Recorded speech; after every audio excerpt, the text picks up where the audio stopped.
দেখতে খুব সুন্দর, ধনী মানুষের ছেলে, তার সঙ্গে অবৈধ সম্পর্ক করার জন্য চেষ্টা করে, কিন্তু মেয়েটি চরিত্রবান মেয়ে, তার কথায় যখন মঞ্জুর হয় না, তার কথায় যখন প্রস্তুত হয় না, দেখবেন ওই ধনী লোকের ছেলেটা তার উপরে মিথ্যা অপবাদ দিয়ে সমাজে তাকে বদনামি করে।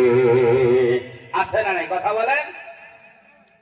এই রকমের যুবক হয়তো এখানে নাই, যদি কেউ আসো হাতে ধরে বলি, পায়ে ধরে বলি, তুমি এরকম করো না, কারণ কিয়ামতের দিন তুমি নামাজ পড়বে, রোজা রাখবে, দান খয়রাত করবে, অনেক ভালো আমল করবে, নেকি নিয়ে যাবে, কিন্তু যাকে তুমি মারধর করেছো তাকে তোমার নেকি দেওয়া হবে, যার মাল অবৈধভাবে ভক্ষণ করেছো তাকে তোমার নেকি দেওয়া হবে।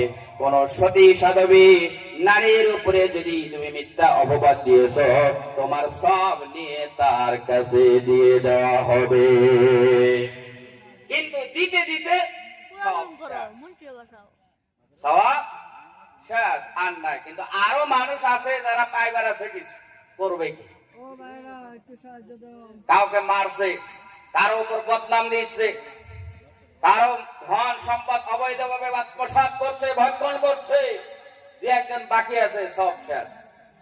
মুসলমান ভাইরা, সব যখন তার শেষ হয়ে যাবে, যার উপরে জুলুম করেছে, যাকে মারধর করেছে, যাকে অপবাদ দিয়েছে, তাদের কি কোনো খারাপ আমল ছিল, তাদের যত পাপ আছে, ওই সমস্ত পাপ জালিম ওই অত্যাচারী বান্দার উপরে ঠেলে দেওয়া হবে। এই জন্য মুসলমান